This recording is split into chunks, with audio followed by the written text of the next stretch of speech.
know that there are some people in this world that did not tune in to the Alliance Vlog podcast. Shame on you! Shame on you. My name is Ella Indy, and I'm one half of the NWA Women's World Tag Team Champion. And I'm Kinsey Page, the other half of the NWA World Women's Tag Team Champion. And you better go listen to the Alliance Vlog. What is it called again? Podcast, period. Or you're ugly. Pretty You're and power approved.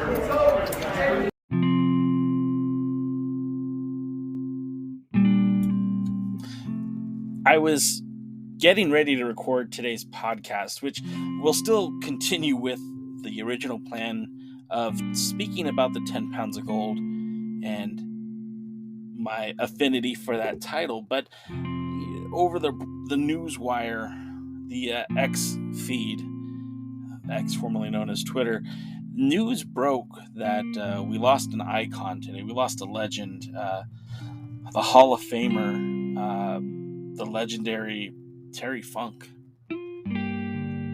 To put things into perspective with Terry Funk, and again, I'm sure we're going to speak more about this tomorrow on the Alliance Guys live stream, which you'll hear eventually up here on the Alliance Guys, the Alliance Blog podcast. Funk was an icon. Funk was amazing. Funk had his last in-ring match in 2017. He started wrestling in 1965. It's a very long time.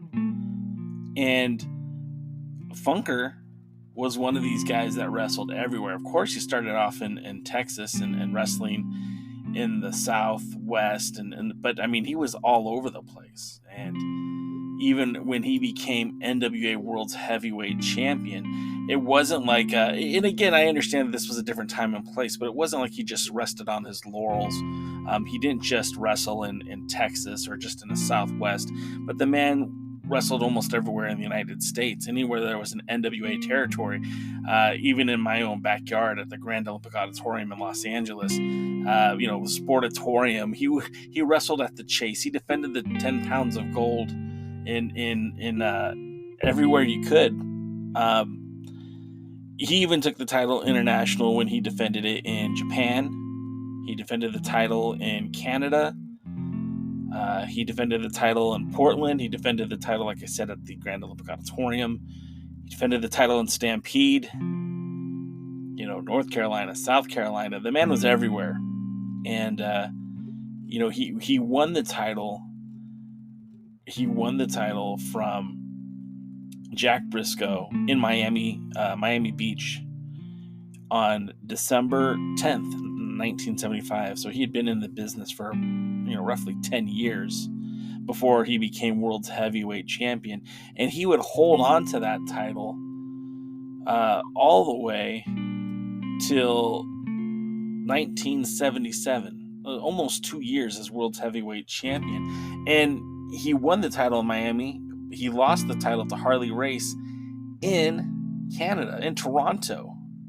It hasn't seen a lot of title changes out of the country, in Canada anyway. So it's with a heavy heart we announced that he has passed away. Of course, at 79 years of age, some deteriorating health issues. The man did everything. He reinvented himself so many times. The Terry Funk, who was the world's heavyweight champion, superseded my time in wrestling.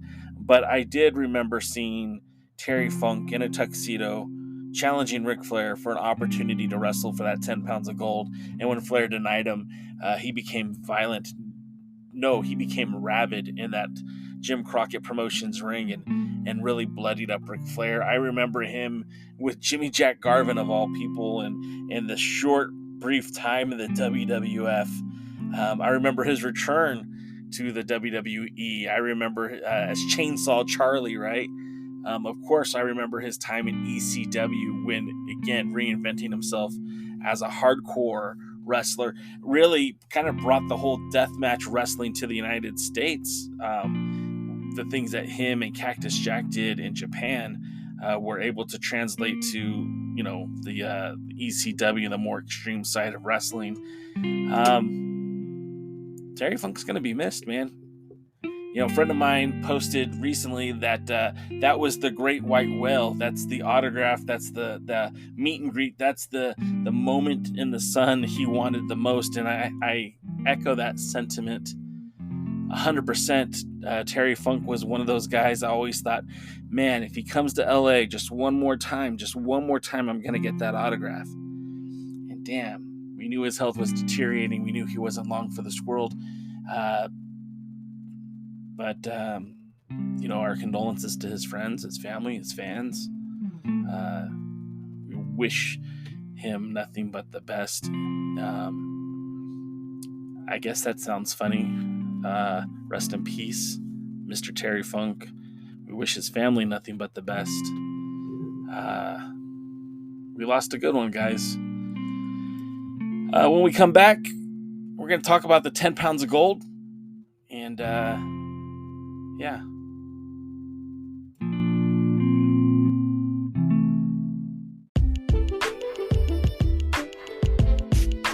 Times are tough now, guys, and it's no joke out here. That's why I'm very proud to be partnering with the Upside app. They're leveling the playing field, guys. They're giving you opportunities to earn cash back on purchases for groceries, purchases for gasoline, purchases for food. These are the things we all spend our money on all the time. I believe in Upside. I use Upside weekly. My lifetime earnings is over $408, and you too can be earning cash back on your fill-ups, your groceries, or your eating out experiences just by signing up, and it's free. By using my invite code JASON75338, that's Jason 753338, you'll earn $5 cash back on your first fill-up. Use the link in the video description or download the app, but make sure you use that invite code JASON753338 and make money by using the Upside app.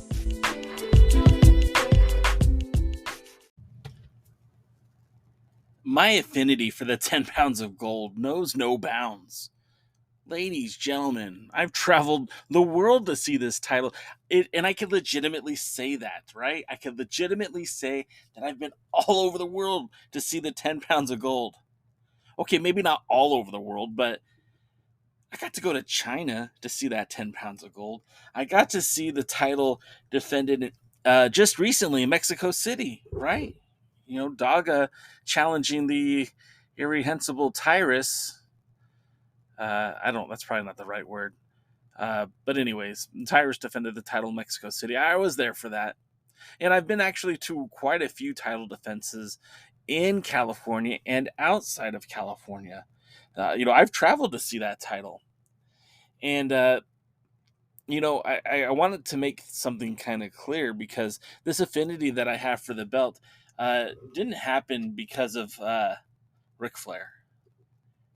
Didn't happen because of Harley Race.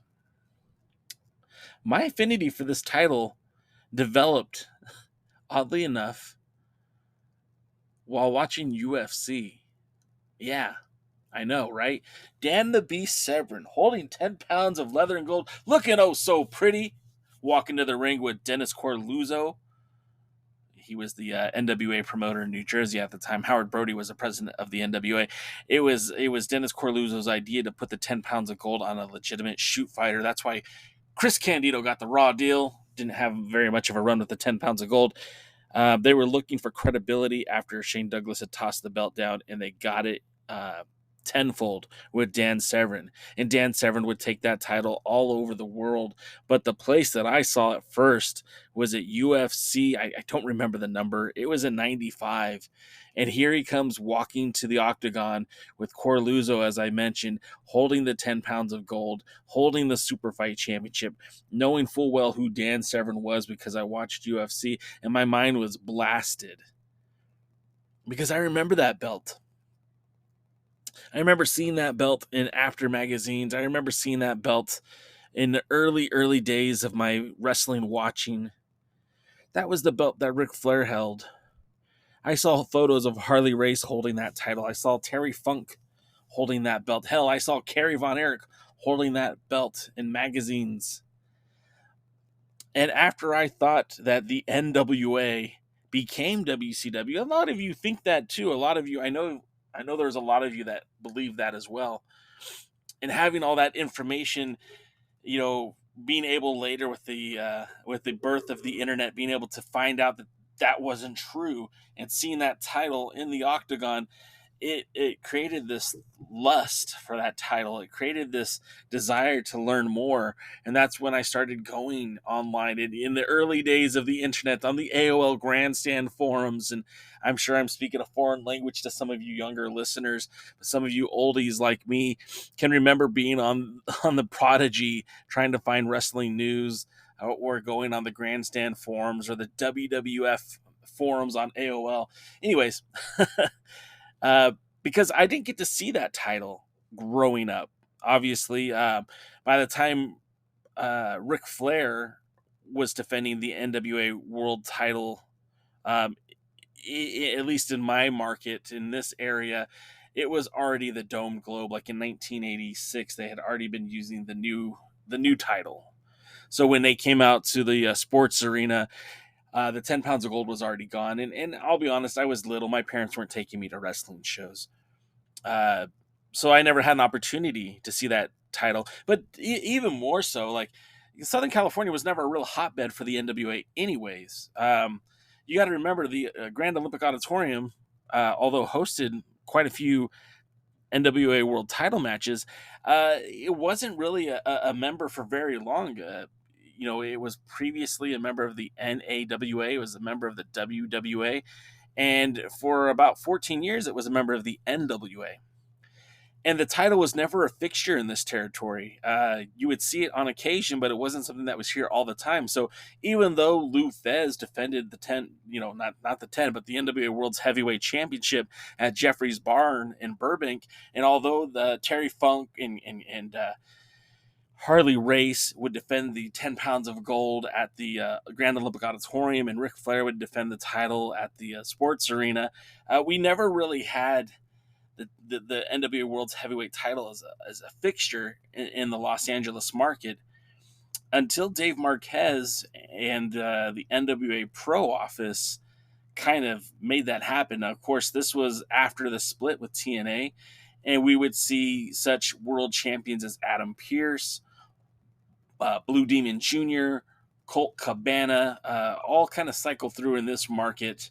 And then obviously there was the departure from the NWA and Championship Wrestling from Hollywood, which would later, when Billy Corgan bought the NWA, we would see the 10 pounds of gold return here to the Southern California market, be it Tim Storm or Nick Aldis.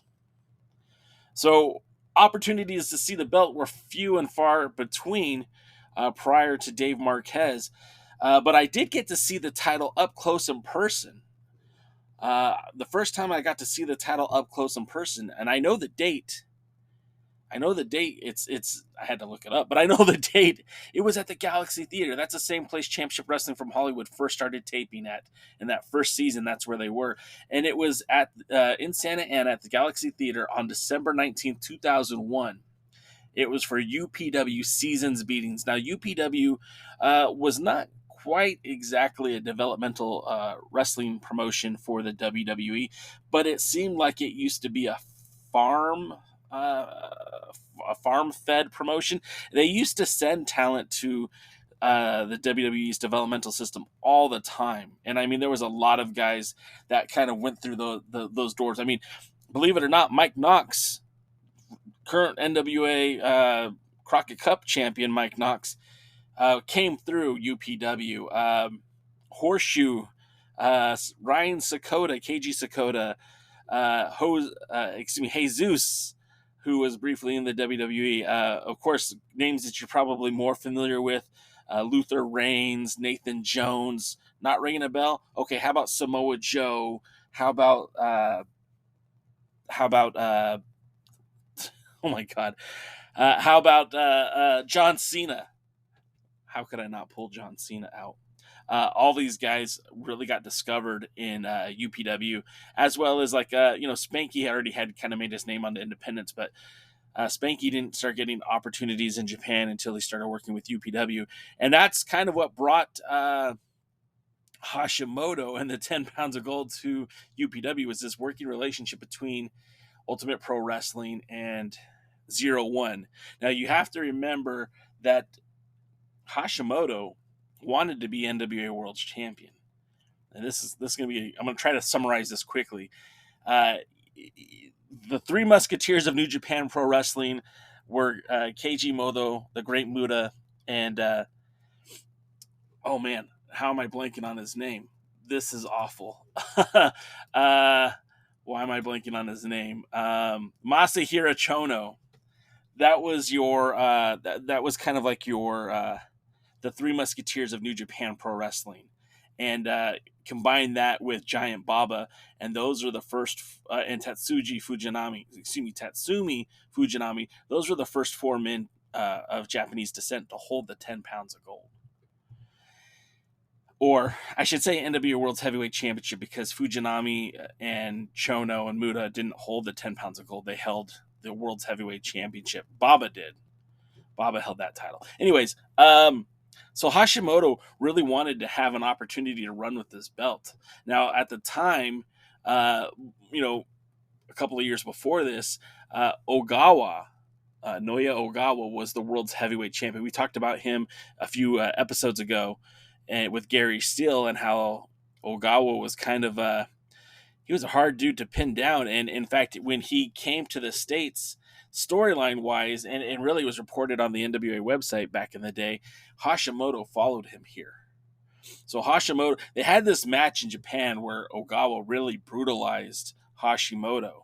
And this was when Inoki was trying to set up that strong style of wrestling in Japan, kind of blending the world of mixed martial arts and that strong style of wrestling, the Inokiisms, the Boombaye, all that good stuff. And so when Hashimoto was sitting there chasing Ogawa, and finally Ogawa ends up losing that title, and eventually that belt ends up around the waist of Steve Corino, who eventually would end up doing the job to Hashimoto. But Hashimoto had came to the States because they were setting up this relationship between Ultimate Pro Wrestling, 01, and New Japan Pro Wrestling. And at that time, they were going to build up to this big match between like the UPW wrestler turned shoot fighter Tom Howard, and he was going to wrestle Shinya Hashimoto in 01 for that 10 pounds of gold. It never happened, but I got to see Hashimoto in a UPW ring pretty much call the entire roster crap. And that was the first time I got to see the title in person. Now, I didn't get to see him wrestle. I didn't get to see him defend it, but I saw the title, and it was beautiful, and it still is beautiful. The first time I'd see the title in action, a title defense, was in the TNA era. But it wasn't in a TNA ring. We're still here in Los Angeles, California, at the Hollywood Los Feliz Jewish Community Center. I'm talking about June 11th, 2005, Pro Wrestling Guerrilla Guitarmageddon. Yes, I used to go to quite a few Pro Wrestling Guerrilla shows. This was towards the end of my run following PWG because, I was a new dad. My firstborn daughter was born in 2004, and that really limited the amount of PWG shows I would be able to attend. But I did get to see AJ Styles with the 10 pounds of gold wrestle against James Gibson. Now, at this time, AJ Styles was the Pro Wrestling Guerrilla champion, having defeated Super Dragon just a few shows before, but he was also the NWA World's Heavyweight Champion as he defeated, I believe it was Jeff Jarrett. So he was a double champion, and he defended the title against James Gibson, a.k.a. Jamie Noble, Noble and Courageous, the Young Dragons. Yeah, that one. And that was the first time I got to see the 10 pounds of gold in a match. That was 2005. Now, at that point, the NWA and Southern California still hadn't really caught on with one another. Dave Marquez was working with the Inoki Dojo. We had 2 different NWA promotions out here. One of them was called Car Consumer Pro Wrestling, which was associated with the original Rev Pro, which was the promotion that gave us Super Dragon, Rising Sun, Excalibur, Taro, Shogun, all those guys. That promotion is obviously no longer around, but they had ties to the NWA in name only. They never brought the world's heavyweight champion out here. They never even crowned an NWA champion. Then there in Northern California, there was Pacific Coast Wrestling, and they had an association with the NWA for a short time. And this was all before Marquez and Inoki brought the NWA membership to Southern California. And that's when the ball started rolling. Once Dave Marquez started promoting NWA matches, that's when things would change. We would see the title, obviously, at the TV tapings, the Championship Wrestling from Hollywood tapings. I got to see Adam Pearce defend that title in SoCal Pro. I got to see him defend the title at AWS. And that title, the momentum, I got to see it in lots of places. And like I said, they did TV tapings in San Bernardino. They did TV tapings in Hollywood.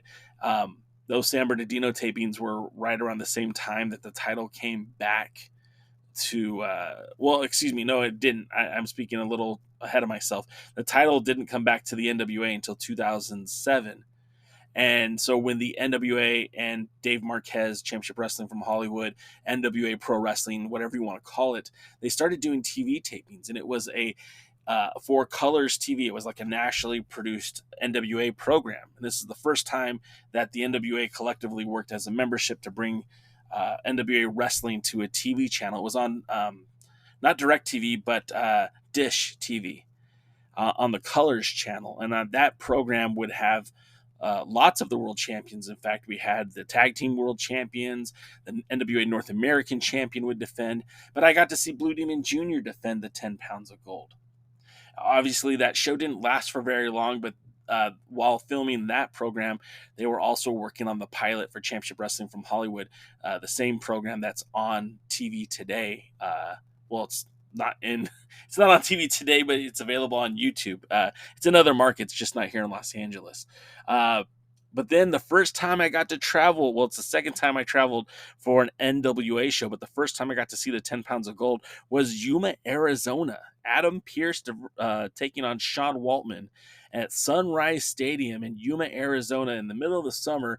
It was 100 million degrees outside, but I got to see the 10 pounds of gold defended in person at a small minor league baseball stadium field. And that was the first time I traveled out of state to see the world's heavyweight champion. Now, of course, once the Championship Wrestling from Hollywood started on KDOC in the local market, I got to see the title all the time. Again, I was there for those matches with Colt Cabana and Adam Pearce. I was there for the matches with Cabana defending the title. And then, of course, all that went away when the NWA and NWA Hollywood, Championship Wrestling from Hollywood, split.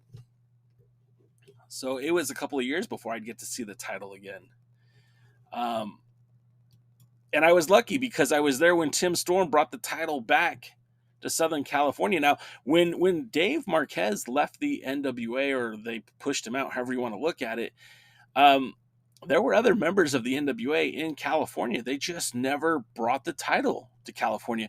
And I kind of kicked myself because I missed out on seeing Jack Stane win the title or defend the title at the Cauliflower Alley Club in Las Vegas, Nevada. But back then, money was tight, and I wasn't able to travel as much as I can now. And so I never got to see those title defenses.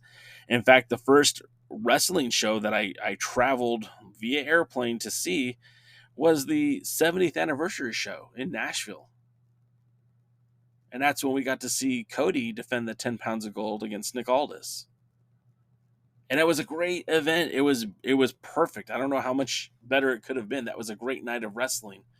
Of course, Aldis wins in a 2 out of 3 falls, becomes world's heavyweight champion. And then I would go and see Nick Aldis defend the title in China against Colt Cabana for the United Wrestling Network. That was amazing. And again, I've told this story enough times, but thank you to Dave Marquez. Thank you to Championship Wrestling from Hollywood. Thank you for all those people who helped me get to China to see that match.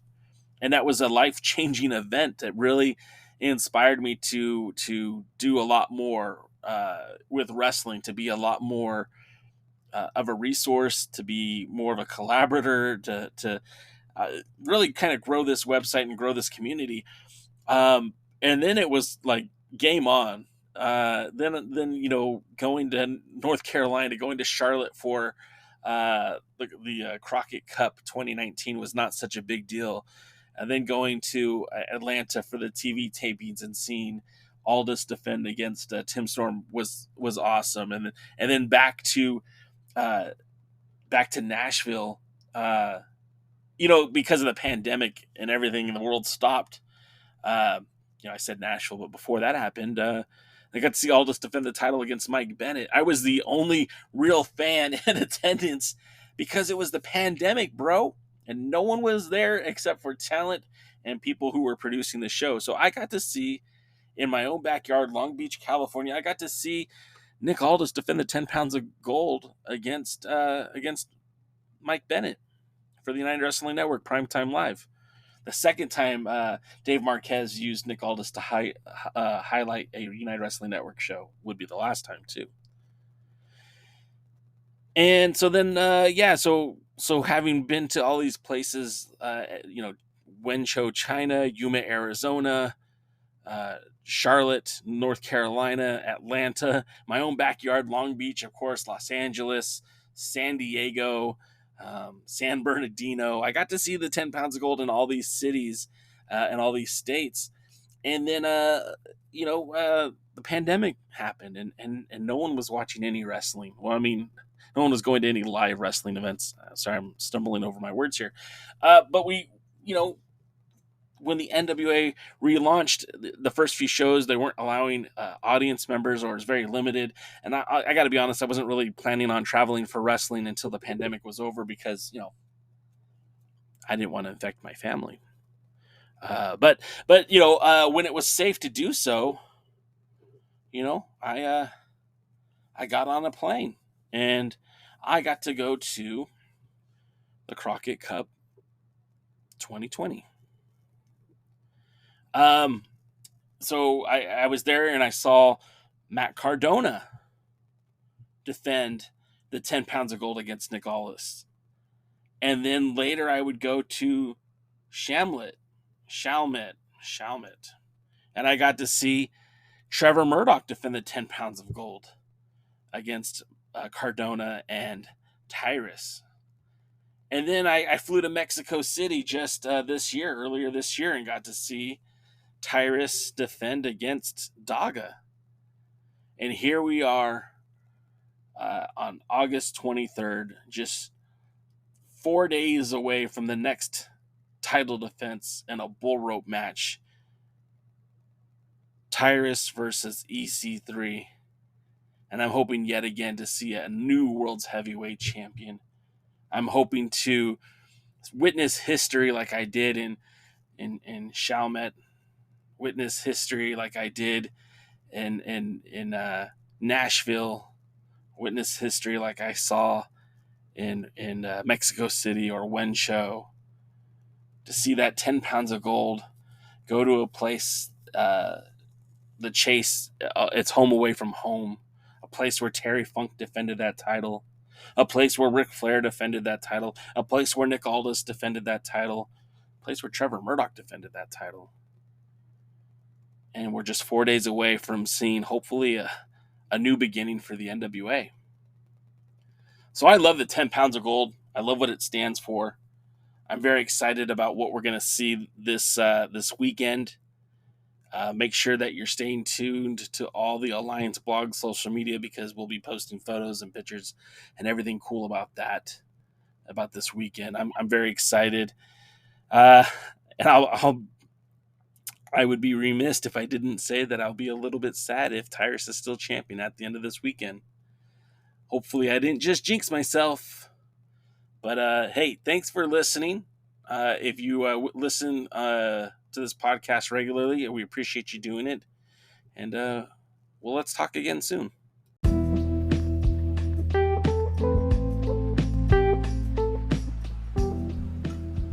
Thank you for tuning in to the Alliance Blog Podcast, a presentation of alliance-wrestling.com, the premier source for news and information for the National Wrestling Alliance.